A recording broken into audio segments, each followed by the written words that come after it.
নেপালে যারা অভ্যুত্থান করে তাদের সরকারকে হটিয়ে দিয়েছেন, সেই অভ্যুত্থানকারীরাই এবার সেই দেশটির নির্বাচনে জয়লাভ করছেন এবং আগামী সরকার তারাই গঠন করতে যাচ্ছেন।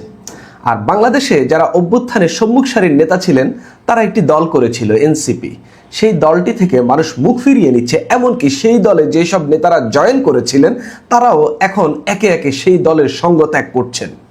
এখন প্রশ্ন হইল, নেপালের অভ্যুত্থানকারীরা কি এতই ভালো যে তাদেরকে তাদের দেশের মানুষ পছন্দ করছে, আবার বাংলাদেশের অভ্যুত্থানকারীরা কি এতই খারাপ তাদেরকে অপছন্দ করছে, নাকি বাংলাদেশের মানুষই খারাপ যারা অভ্যুত্থানকারীদেরকে কদর করতে জানে না? কি ঘটেছে? আর এনসিপি থেকে কেন মানুষ এরকম মুখ ফিরিয়ে নিচ্ছে, কেন তাদের এত অধপতন হচ্ছে, সেসব নিয়ে আলাপ করব। এখন আপনি বলতে পারেন যে এনসিপির অধপতন কোথায় হলো? অনেকেই তাদের অধঃপতন দেখছেন না, আমি দেখছি। অনেকেই বলছেন যে এনসিপি আসলে একটি আসনে জয়লাভ করতো না, সেই এনসিপি জামাতের সঙ্গে জোট করার কারণে 6টি আসনে জয়লাভ করেছে এবং এটাকেই তাদের উত্থান হিসাবে অনেকে দেখেছেন। কিন্তু যখন আপনি নেপালের দিকে তাকাবেন, সেই দেশের অভ্যুত্থানকারীরা যখন দেখবেন যে সরকার গঠন করতে যাচ্ছে এবং তারা নির্বাচনে জয়লাভ করতে যাচ্ছে, তখনই আপনি বুঝবেন আমাদের অভ্যুত্থানকারীদের সঙ্গে নেপালের অভ্যুত্থানকারীদের ফারাক কতটা। দেখেন, আমাদের অভ্যুত্থানকারীদেরও গ্রহণযোগ্যতা ছিল, কিন্তু তারা যখন 2025 সালের 28 ফেব্রুয়ারি যখন তারা দল গঠন করার পর তারা আসলে এমন কিছু কর্মকাণ্ড হাতে নিয়েছে, এমন কিছু কর্মসূচি পালন করেছে, এমন কিছু বক্তব্য দিয়েছেন তাদের নেতারা, যেগুলো আসলে বাংলাদেশের মানুষকে অনেকাংশে বিভাজিত করেছে, বাংলাদেশের মানুষকে অভ্যুত্থান পরবর্তী সময়ে এক করতে পারেনি। এবং প্রতিদিনই তারা কোনো না কোনো দাবিতে আন্দোলনে নেমেছে, কোনো না কোনো দাবিতে কোনো না কোনো গ্রুপকে তারা সমর্থন করেছে। পুলিশ কোথাও তাদের কার্যক্রম পরিচালনা করতে গেলে সেখানে বাধা দিয়েছে, তাদের অভ্যুত্থানকারী নেতা হিসাবে বলে তাকে ছিনিয়ে এনেছে, এইসব কর্মকাণ্ডগুলো করেছে। এবং অন্তর্বর্তীকালীন সময়ে যে সরকারের সময়ে যে দেশে একটা বিশৃঙ্খল পরিস্থিতি ছিল, এর দায়ও কিন্তু এই আমাদের অভ্যুত্থানকারীদেরকে নিতে হবে এবং তাদের উপর বর্তায় এর দায়। কিন্তু নেপালে দেখেন আপনি, তাদের সরকার পতন ঘটলো, 6 মাসের মধ্যে নির্বাচন হয়ে গেল এবং তাদের অভ্যুত্থানকারীদেরকে মানুষ খুব ভালোভাবে গ্রহণ করলো এবং দেখলো যে এই তরুণরাই তাদের ভবিষ্যৎ গঠন করতে পারবে। কিন্তু বাংলাদেশের মানুষ কখনো দেখেনি, আমি একজন ভোটার হিসেবে দেখিনি যে এনসিপি এখন পর্যন্ত বাংলাদেশকে পুনর্গঠন বলেন, বাংলাদেশের নতুন রাজনীতি বলেন, নতুন রাজনৈতিক বন্দোবস্তার বলি যে তারা মুখে আওড়িয়েছিলেন, সেগুলোর যে এখানে তারা বাস্তবায়ন করতে পারবেন, এরকম কোনো নতিজা আমি এখানে দেখিনি। দেখেন, এনসিপি শুধুমাত্র যে মানুষ তাদের থেকে মুখ ফিরিয়ে নিচ্ছে তা না, যেই সব লোকেরা তাদের সঙ্গে যোগ দিয়েছেন তারাও তাদের থেকে মুখ ফিরিয়ে নিচ্ছেন। যেমন দেখেন যে জামাতের সঙ্গে জোট করার কারণে কি পরিমাণ নেতাকর্মী তাদের পদত্যাগ করেছেন। এর আগে থেকেই দল গঠন হয়েছে, গঠনের ওই প্রথম 1-2 মাস আপনি যদি দেখেন এই দলে বেশ কিছু মানুষ যোগ দিয়েছে, পরে আমরা দেখলাম যে একের পর এক পদত্যাগ, প্রতিদিনই কোথাও না কোথাও 2-4 জন করে পদত্যাগ করছেন। নির্বাচনের আগ পর্যন্ত এরকম ঘটনাগুলো ঘটলো। তা আমি মনে করেছিলাম নির্বাচনে 6টি আসন পেয়েছে এনসিপি, মোটামুটি একটা ভোটের রাজনীতিতে একটা অল্প সংখ্যক হইলেও একটা প্রভাব তৈরি করতে পেরেছে। আচ্ছা যাক, সামনের দিকে হয়তো আরো উন্নতি করতে পারে। তো ভোটের পরে আমরা কি দেখলাম? এবার তাদের আরো 7 জন নেতা পদত্যাগ করলেন। কেন? একটু পরে। এরা সবাই হচ্ছে রাঙ্গামাটির নেতা, মানে এই রাঙ্গামাটি জেলা এনসিপির কমিটিতে বিভিন্ন পদে রয়েছেন। তো আমি তাদের পদগুলো একটু দেখি। রাঙ্গামাটি জেলা শাখার যুগ্ম সদস্য সচিব এনসিপির উজ্জ্বল চাকমা, সাংগঠনিক সম্পাদক দীপাকর চাকমা, মিশন চাকমা, সহসাংগঠনিক সম্পাদক উষাপ্রু মার্মা, দপ্তর সম্পাদক প্রণয় বিকাশ চাকমা এবং সদস্য বিনয় চাকমা ও সুলেখা চাকমা। ধরতে গেলেও এখানকার কমিটি এরা বের হয়ে ভেঙে দিয়েছে। এখানে আর কমিটি বলতে আর আপনি আহ্বায়ক আছেন, যুগ্ম সদস্য সচিব, তারপরে হচ্ছে আপনার সাংগঠনিক সহসাংগঠনিক সম্পাদক পদে কয়েকজন থাকলে থাকতে পারেন। তো জানা যাচ্ছে কি, ত্রয়োদশ সংসদ নির্বাচনে কে সামনে রেখে দলীয় সিদ্ধান্ত ও জোট রাজনীতিকে কেন্দ্র করে আদর্শগত মত পার্থক্যের কথা উল্লেখ করে তারা পদত্যাগের ঘোষণা দিয়েছেন। পদত্যাগে তারা উল্লেখ করেছেন 2024 সালের জুলাইয়ের গণ অভ্যুত্থানের চেতনা থেকে অনুপ্রাণিত হয়ে তারা এনসিপিতে যোগ দিয়েছিলেন। কিন্তু সাম্প্রতিক সময়ে দলটি তার স্বতন্ত্র আদর্শ থেকে সরে এসে একটি বড় রাজনৈতিক দলের সঙ্গে জোট গঠন করায় তাদের পক্ষে সেই আদর্শে অবিচল থাকা সম্ভব হচ্ছে না। আমি এসব নিয়ে কথা বলবো। পদত্যাগকারী নেতারা তাদের লিখিত পদত্যাগপত্র সামাজিক যোগাযোগ মাধ্যমে শেয়ার করেন। এতে দলীয় কার্যক্রম থেকে সরে দাঁড়ানোর ঘোষণা দিয়ে জানান, বর্তমান রাজনৈতিক পরিস্থিতিতে এনসিপির আদর্শ ও অবস্থানের সঙ্গে নিজেদের অবস্থান আর সামঞ্জস্যপূর্ণ মনে করছেন না তারা। পদত্যাগপত্রে রাঙ্গামাটি জেলা শাখার যুগ্ম সদস্য সচিব উজ্জ্বল চাকমা লেখেন, অনেক আশা ও প্রত্যাশা নিয়ে তিনি এনসিপিতে যোগ দিয়েছিলেন। শুরুতে দলটিকে বহুমাত্রিক ও বহুত্ববাদে বিশ্বাসী একটি রাজনৈতিক শক্তি হিসেবে মনে হয়েছিল, কিন্তু সাম্প্রতিক সময়ে একটি বৃহৎ দলের সঙ্গে জোট গঠনের সিদ্ধান্তে দলটি তার স্বতন্ত্র আদর্শ থেকে সরে এসেছে বলে তিনি মনে করেন। এই অবস্থায় ওই আদর্শ ধারণ করে রাজনীতি করা তার পক্ষে সম্ভব নয় বলে তিনি সরে দাঁড়ান। এই বিষয়ে মন্তব্য জানতে উজ্জ্বল চাকমার সঙ্গে যোগাযোগ করা হইলেও তিনি পরবর্তীতে আর যোগাযোগ করেননি। অন্যদিকে এই বিষয়ে প্রতিক্রিয়া জানিয়ে রাঙ্গামাটি জেলা এনসিপির আহ্বায়ক যিনি বিপিন জ্যোতি চাকমা বলেন, জেলা কমিটির কয়েকজন নেতা পদত্যাগ করেছেন, তবে তিনি এখন পর্যন্ত তাদের কাছ থেকে কোনো আনুষ্ঠানিক আবেদনপত্র পাননি। এই যে তারা পদত্যাগ করলেন, এর কারণটা কি? জামাতের সঙ্গে জোট। তো এনসিপির যে তৃণমূলের যে নেতা যা কয়জন আছে আর কি, আপনারা হয়তো আপনাকে বলবেন এনসিপি তৃণমূল কোথায়? যা কিছু মানুষ আছে বিভিন্ন জেলায় জেলাতে অন্তত 200 বেশি তো তাদের কমিটি রয়েছে। এই কমিটিতে যে কয়জন নেতা রয়েছেন, জামাতের সঙ্গে যখন জোট হয়েছিল, আগে বলি এই নেতারা কেন এসেছিলেন। নেতারা এসেছিলেন অভ্যুত্থানের একটা দল হিসাবে। অনেকে লোভে পড়ে, অনেকে এলাকায় দীর্ঘদিন ধরে রাজনীতি করার চেষ্টা করছেন, আওয়ামী লীগ বিএনপি কোনোটাতে ঢুকতে পারেননি, তারা এসে এনসিপি করা শুরু করলেন। কেউ কেউ আবার আওয়ামী লীগ বিএনপি থেকে আসলেন, কেউ কেউ আবার জাতীয় পার্টি থেকে আসলেন, নানান জায়গা থেকে আসলেন, আইসা তারা এনসিপির সঙ্গে যুক্ত হইলেন। এখন যখন দেখলো এর আগে যা ঘটেছে, কেউ চাপের পয়রা পদত্যাগ করেছেন, কেউ হচ্ছে এনসিপির রাজনীতি পছন্দ হচ্ছে না, এজন্য পদত্যাগ করেছেন, এটা স্বাভাবিক। কিন্তু যখন আমরা দেখলাম যে এনসিপি জামাতের সঙ্গে জোট করলো, তখন দেখলাম যে একের পর এক পদত্যাগের ঘোষণা আমরা দেখতে পেলাম। কেন্দ্রীয় পর্যায় থেকে বেশ কয়েকজন বড় মাপের নেতা নেত্রী হচ্ছে তাদের পদত্যাগ করেছেন। তাসনিম জারা সহ আরো বেশ কিছু জন, তাজনুবা থেকে অনেক বড় মীর আরশাদুল আলম চট্টগ্রামের এনসিপির নেতা, তারা সবাই পদত্যাগ করেছেন, অনেকেই। তখন এনসিপি বলেছিল এটা একটা স্ট্র্যাটেজিক জোট, এটা নির্বাচনী একটা জোট, শুধুমাত্র নির্বাচনের ইলেকট্রাল জোট। কিন্তু আমরা দেখলাম নির্বাচনের পরে এনসিপির এখন পর্যন্ত কোনো সদিচ্ছা নাই যে তারা জামাতের জোট ছাড়বেই বা কেন? তারা জামাতের সঙ্গে থেকে তারা 6টি আসন পেয়েছে, এটাকে তারা অনেক বেশি মনে করছে। পাশাপাশি জামাতের শক্তিটা, তারা অনেক সময় তাদের নেতারা বলেন যে জামাতের মাঠে সংগঠিত ফোর্স রয়েছে, অর্থাৎ জামাতের নেতাকর্মী রয়েছে, সেগুলো তারা ইউজ করতে পারছেন, সেগুলো তাদের পক্ষে কথা বলছেন, জামাতের বট বাহিনী তাদের পক্ষে কথা বলছে, অর্থাৎ সেগুলা তারা মজা পাচ্ছেন। কিন্তু তারা যে মধ্যম পন্থার রাজনীতির কথা বলেছেন, তারা যে নতুন রাজনৈতিক বন্দোবস্তের কথা বলছেন, সেটার জন্য সেটা বাস্তবায়নের জন্য তারা সেটা গিয়া ঢুকলেন জামাতের পুরাতন ধর্মীয় এক ধরনের গোড়া রাজনীতির লুঙ্গির নিচে গিয়া তারা ঢুকলেন এবং সেভাবে তারা রাজনীতি করছেন। আর তাদের তৃণমূলের নেতা, কেন্দ্রীয় নেতারা এখনো এটা নিয়ে ব্যাপক পরিমাণ অখুশি, যেমনটা রাঙ্গামাটিতে ঘটেছে। কেননা আপনি তো এই যে যারা পদত্যাগ করেছেন অধিকাংশই চাকমা আদিবাসী নাগরিক, আপনি এদেরকে দলে রাখতে হইলে তো আপনি ওই জামাত ইসলামের সঙ্গে জোট করে আপনি তাদেরকে দলে রাখতে পারবেন না। তারা পদত্যাগ করেছেন এবং এরকম আরো অনেক পদত্যাগের ঘোষণা আসবে। অনেকেই এই ইচ্ছাকৃতভাবে পদত্যাগের ঘোষণা না দিলেও নিষ্ক্রিয় হয়ে পড়েছেন। এনসিপির এখন তৃণমূল বলতে কিছু না, এনসিপি এখন যে তৃণমূলটা ব্যবহার করছে সেটা জামাতের তৃণমূল, এবং এটা করেই তারা মনে করছে যে তারা রাজনীতিতে টিকে যাবে। তারা টিকবে না, আপনারা টিকবেন না। এই জন্যই টিকবেন না, কেননা আপনাদের আদর্শের রাজনীতি দাঁড়ায়নি। আপনাদের আদর্শের রাজনীতি নিয়ে আপনারা কথা বলছেন, আপনাদের আদর্শের রাজনীতি নিয়ে আপনারা নতুন রাজনীতি স্ট্যাবলিশের আপনারা অল্প পরিসরে হইলেও আপনারা সেই চেষ্টা চালাচ্ছেন না। আপনারা জামাতের রাজনীতির উপর বেস কইরা আপনারা দাঁড়ানোর চেষ্টা করছেন। তো কি হবে আখের? হয়তো জামাতের থেকে লোকজন নিয়ে আপনারা হচ্ছে জেলায় জেলায় কমিটি দিলেন, দলটা বড় দেখানোর চেষ্টা করলেন। তা আলটিমেটলি কি হবে? আপনারা জামাতের সঙ্গ ছাড়বেন, ওই লোকগুলো হচ্ছে আপনাদের সঙ্গ ছাড়া চলে যাবে, তারা আবার জামাতে চলে যাবে।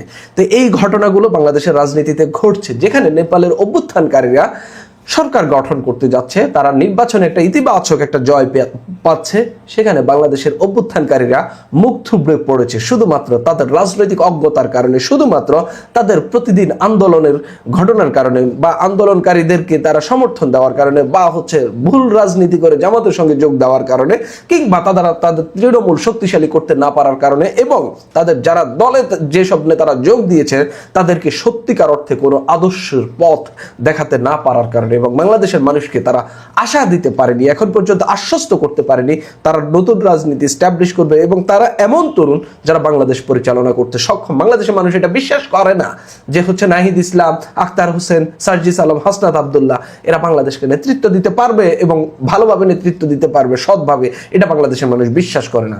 এই অবিশ্বাসের জায়গায় পৌঁছে গেছেন এনসিপির নেতারা বা এনসিপি দলটি। তাদেরকে দ্রুতই এখান থেকে উত্তরণের পথ বের করতে হবে। বাংলাদেশের নতুন রাজনীতির জন্য, তরুণদের রাজনীতির জন্য হলেও এনসিপিকে এখান থেকে বেরিয়ে নতুন রাজনীতির পথে হাঁটা খুবই জরুরি। নতুন দল হিসেবে এনসিপির দুর্যোগটা যেন কাটছেই না। এনসিপির নির্বাচনের আগে থেকেই আমরা দেখেছি সারা দেশে বিভিন্ন জায়গায় দল থেকে পদত্যাগের একেবারে হিড়িক পড়েছে। জাতীয় পর্যায়ে নেতৃবৃন্দ দল থেকে বেরিয়ে গেছেন, শুধুমাত্র জামাতের সঙ্গে রাজনৈতিক জোট করার কারণেই এনসিপিতে একটা বড় ভাঙন তৈরি হয়েছে। সাবেক উপদেষ্টা মাহফুজ আলম তিনি এনসিপিতে যোগ দেননি, তিনি নতুন আর একটা প্ল্যাটফর্ম তৈরি করেছেন। এনসিপি থেকে বেরিয়ে যাওয়া তাসনুভা জাবিনকে নিয়ে, আরও অনেককে নিয়ে এনসিপির বহুবিধ ভাঙন, তাদের ছাত্র সংগঠনে ভাঙন, বৈষম্যবিরোধী আন্দোলনে ভাঙন, বৈষম্যবিরোধী আন্দোলনে শীর্ষ যাদেরকে আমরা দেখেছি তাদের এখন এনসিপির বিরোধিতা করতে দেখছি প্রতিনিয়ত। উমামা কিংবা কাদেররা স্পষ্টতই এনসিপির বিরোধিতা করছে। এবার আমরা দেখছি যে সারা দেশে নির্বাচনের আগে যে হিড়িক পড়েছিল, নির্বাচনের আগে সেই হিড়িকটা আবারও শুরু হয়েছে গণপদত্যাগের। এবার একযোগে 87 জন এনসিপির নেতাকর্মীদের পদত্যাগের ঘটনা ঘটেছে এবং এই ঘটনাটা নতুন করে চাঞ্চল্যের সৃষ্টি করেছে। এনসিপি যখন সংসদে যাবে কি যাবে না এরকম নানা ধরনের দোটানার মধ্যে রয়েছে, জুলাই সনদ বাস্তবায়ন নিয়ে তারা যথেষ্ট সন্দেহের মধ্যে রয়েছে। ওসমান হাদির হত্যাকাণ্ডের সঙ্গে জড়িত 2 জন ভারতে গ্রেপ্তার হওয়ার পরে নানা ধরনের গুঞ্জন, নানা ধরনের কথাবার্তা যখন চতুর্দিক থেকে শোনা যাচ্ছে, তখন এই 87 জনের একযোগে পদত্যাগ নতুন করে আবারও চাঞ্চল্যের সৃষ্টি করেছে। তাহলে কি এনসিপির ভেতরে মূলত আদর্শের দ্বন্দ্বই শুরু হয়েছে এবং সেটা প্রকট আকার ধারণ করেছে? চলুন একটু জেনে দেখি 87 জন কারা পদত্যাগ করলেন এবং তারা কি বলছেন, কি কারণে এনসিপি তারা ছাড়লেন। যদি এটা অব্যাহতই থাকে তাহলে আগামীতে তাদের রাজনীতি করে যাওয়াটা কতটা প্রশ্নের মুখে পড়তে পারে কিংবা কতটা ঝুঁকির মধ্যে থাকতে পারে, সেই আলোচনাই করবে এই ভিডিওতে। থাকবেন। দর্শক, বলছিলাম এনসিপি থেকে গণপদত্যাগের ব্যাপারগুলো আমরা নির্বাচনের আগে থেকেই দেখছি। বিশেষ করে জামাতের সঙ্গে রাজনৈতিক জোট, মানে নির্বাচনী, তাদের ভাষ্য হচ্ছে নির্বাচনী জোট, আদতে তো আদর্শের মিল না থাকলে তো আর নির্বাচনী জোট হয় না। এবং আমরা দেখেছি যে নির্বাচনে জামাত এনসিপিকে এক ধরনের ঢাল হিসেবে ব্যবহার করার চেষ্টা করেছে। জুলাই আন্দোলনকে জামাত যেন ওন করতে পারে সেই ব্যাপারে একটা বড় মানে দেয়াল হিসেবে কাজ করেছে এনসিপির নেতারা। সাথে ৭১-এর মুক্তিযুদ্ধ নিয়ে যে ব্যাপারগুলো রয়েছে সেই ব্যাপারগুলোর ব্যাপারে এনসিপির নেতাকর্মীদের বরং কাজে লাগাতে পেরেছে জামাত। সেই দিক থেকে জামাতের এক ধরনের বলা চলে উপকারী হয়েছে, আবার ভিন্ন দিক থেকে তাদের ক্ষতিও হয়েছে।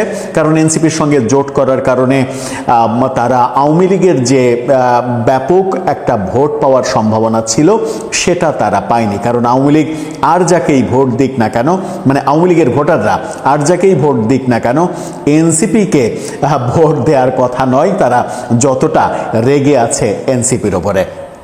চলুন একটু গণমাধ্যম কি বলছে একটু দেখে নিই। কালের কণ্ঠের এই ফটো কার্ডে বলা হচ্ছে এনসিপি থেকে একসঙ্গে 87 জনের পদত্যাগ। এই খবরের মানে অন্য শিরোনাম, একই শিরোনাম বিভিন্ন পত্রিকায় এসেছে। মূল খবরটা যেটা বলা হচ্ছে সেটা হচ্ছে যে দলের বর্তমান অবস্থানের সঙ্গে আদর্শিক অবস্থান মিলছে না উল্লেখ করে রাঙামাটির জুরাছড়ি উপজেলা কমিটির আহ্বায়ক সহ 87 জন একযোগে পদত্যাগ করেছেন। 87 জনের কমিটি 87 জনই পদত্যাগ করেছেন আহ্বায়ক সহ। এটা সম্ভবত বাংলাদেশে এনসিপির ক্ষেত্রে প্রথম ঘটলো। এর আগে একটা কমিটির সবাই পদত্যাগ করেছে, এরকমটা হয়নি। একসাথে 300 জন নেতাকর্মী পদত্যাগ করতে আমরা দেখেছি, ভিন্ন দলে যোগ দিতে দেখেছি, কিন্তু একটা কমিটির সবাই একযোগে পদত্যাগ করার ঘটনাটা এই প্রথম আমরা দেখলাম। একটা বিশেষ সভায় উপজেলা কমিটির আহ্বায়ক, সেখানে বলা হয়েছে যে অসীম চাকমা সহ পূর্ণাঙ্গ কমিটির সব সদস্য গণপদত্যাগের ঘোষণা দেন। পদত্যাগপত্রটি রাঙামাটি জেলা কমিটির কাছে পাঠানো হয়েছে বলে জানানো হয়েছে। পদত্যাগকারীরা বলছেন, জুলাই আন্দোলনের আকাঙ্ক্ষা ধারণ করে নতুন রাজনৈতিক বন্দোবস্ত ও নতুন বাংলাদেশ গড়ার প্রত্যাশা নিয়ে তারা দলে যোগ দিয়েছিলেন। তবে ত্রয়োদশ জাতীয় সংসদ নির্বাচনে বড় একটি রাজনৈতিক দলের সঙ্গে জোট করার মাধ্যমে এনসিপি তার স্বকীয়তা ও আদর্শ থেকে সরে এসেছে। দলটির বর্তমান অবস্থানের সঙ্গে তাদের আদর্শিক অবস্থান মিলছে না। এ কারণে সব সাংগঠনিক কার্যক্রম থেকে সরে দাঁড়ানোর ঘোষণা দিয়েছেন তারা। এটা খুবই স্বাভাবিক। চাকমা সদস্যরা, চাকমা যারা, তারা জামাতের সঙ্গে জোট, এই ধর্মভিত্তিক সংগঠনের সঙ্গে জোট, এটা তো মেনে নেবেই না। চাকমারা যেহেতু ভিন্ন ধর্মের মানুষ, তাদের মেনে নিতে এটা কষ্ট হবে, খুবই স্বাভাবিক। কিন্তু পক্ষান্তরে আমরা তো এটাও দেখছি, ঢাকা বিশ্ববিদ্যালয়ে শিবিরের প্যানেল থেকে সর্বমিত্র চাকমা বিজয়ী হয়ে নিজেকে কখনো ম্যাজিস্ট্রেট, কখনো পুলিশের প্রধান, কখনো ঢাকা বিশ্ববিদ্যালয়ের প্রক্টর, বিভিন্ন রূপে দেখানোর চেষ্টা করে বল প্রয়োগের, পুলিশিং, মোরাল পুলিশিংয়ের ব্যাপারে তাকে দেখা গেছে লাঠি হাতে করে বয়স্কদের মারতে দেখা গেছে। সেই ব্যাপারগুলো নিয়ে চাকমা সদস্য হলেও শিবিরের রাজনীতির সঙ্গে বিতর্কে জড়িয়ে পড়েছেন তিনি। ওই কমিটির যুগ্ম আহ্বায়ক দেবাশিস চাকমা বলেছেন, 1 জানুয়ারি রাঙামাটি জেলা কমিটি জুরাছড়ি উপজেলার 87 সদস্যের কমিটি 6 মাসের জন্য অনুমোদন দেয়, কিন্তু সাম্প্রতিক রাজনৈতিক পরিস্থিতির কারণে আমরা সম্মিলিতভাবে পদত্যাগের সিদ্ধান্ত নিয়েছে। অসীম চাকমা বলেন, আজ থেকে আমি এনসিপি রাঙামাটি জেলা আহ্বায়ক কমিটির সদস্য ও জুরাছড়ি উপজেলা আহ্বায়ক সহ সব সাংগঠনিক পদ থেকে পদত্যাগ করছি। জেলা কমিটিতেও আছেন, উপজেলা কমিটিতেও আছেন, সেই সমস্ত জায়গা থেকে তিনি পদত্যাগ করছেন। এ বিষয়ে এনসিপির দক্ষিণাঞ্চলের সংগঠক মঞ্জিলা সুলতানা জুমা জানান, সামাজিক যোগাযোগ মাধ্যম ও স্থানীয় কয়েকজন নেতাকর্মীর মাধ্যমে পদত্যাগের খবর পেয়েছেন। তবে সাংগঠনিক নিয়ম অনুযায়ী যে কমিটি থেকে অনুমোদন দেয়া হয়, ওই কমিটির কাছে লিখিতভাবে পদত্যাগপত্র পাঠাতে হয়। তারা নিয়ম মেনে পদত্যাগপত্র জমা দিয়েছেন কিনা তা জানা নেই। নিয়ম মানুক আর না মানুক, পদত্যাগ করেছেন, এটাই সব থেকে বড় কথা।